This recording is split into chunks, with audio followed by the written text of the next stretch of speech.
A few days ago, I was watching the movie A Ghost Story.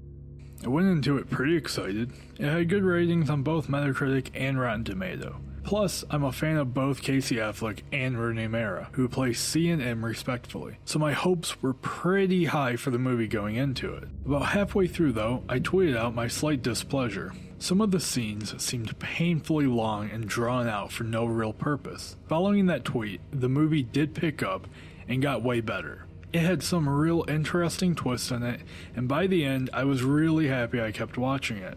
However, the beginning still rubbed me the wrong way. After thinking about it, I determined the writer-director David Lowery must have wrote the script and realized he didn't have enough material for a whole movie, and just stretched out the parts to get it to a full hour and a half. I thought I was done with it. Great movie with major pacing problems, but I couldn't let it go. I kept thinking about it. Well, a day later, it clicked with me. And that's what this video essay is about. Spoilers ahead. A Ghost Story is exactly what the name implies. It is a story about a ghost. See what I did there? Made you think it was going to be a horror movie or something? The ghost in this story is C, who dies about 12 minutes into the movie and is soulbound to the house that he shares with M. I think the movie can be split into two distinct parts, with M and without M.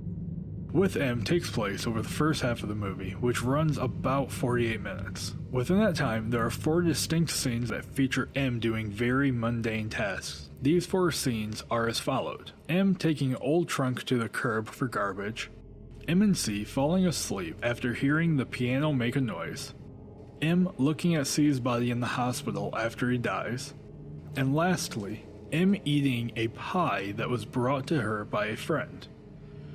The scenes run for 1 minute and 45 seconds, 2 minutes and 46 seconds, 3 minutes and 6 seconds, and the last scene runs a full 8 minutes and 2 seconds. These 4 scenes are a drag to watch, and it is what my Twitter complaint was about.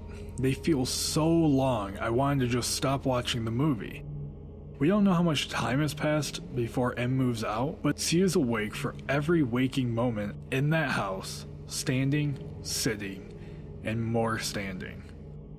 That is when we get to the without M half of the movie. The story takes off right here. The longest scene following this is about 7 minutes long. That scene is active and dialogue driven. That one scene is probably 60% of all of the spoken words in the movie. The movie implies C never sleeps. He wanders around the house all day. He is not allowed to leave. All he has after M leaves is the new family that moves in, and it seems they only speak Spanish while inside the house. This pushes C to the point where he goes full on poltergeist on the family while they are enjoying dinner.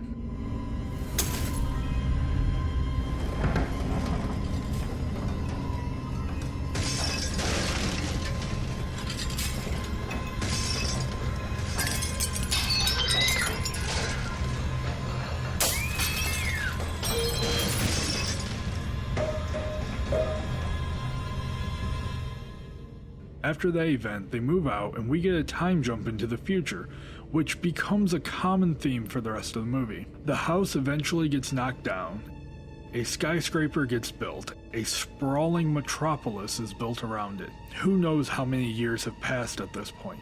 Hundreds, probably thousands of years from the moment M has left the house. The twist is, just after this, C jumps off of the skyscraper, and he gets transported back to the 1700s, where a settler is putting down markers to build a house, presumably the house he is soulbound to.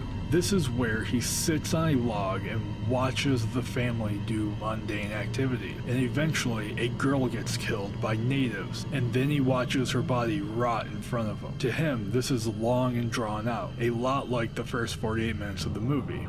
Now, I think that was the point of the first 48. They were trying to help us better connect with C and give us his perspective, his completely unrelatable perspectives of years, hundreds or thousands of years of doing nothing, just watching people do everyday activities. He was there, watching, waiting, doing nothing. The writer-director wanted to help us understand that. Once I realized it, the first 48 minutes became way better, way more enjoyable. Thank you guys for watching. I hope you enjoyed the new video, and I hope you guys enjoyed the new editing I was trying to incorporate into it. Learning After Effects is one of the things I've been doing for the last 2 months that I haven't released a new video. Also, remember that I do have a Twitter account and a Discord channel. You guys can talk to me on there, and I love talking to anyone and everyone. Lastly, I do have a Patreon account, and if anybody can give anything, I would very much appreciate it. Just click the link, and thank you.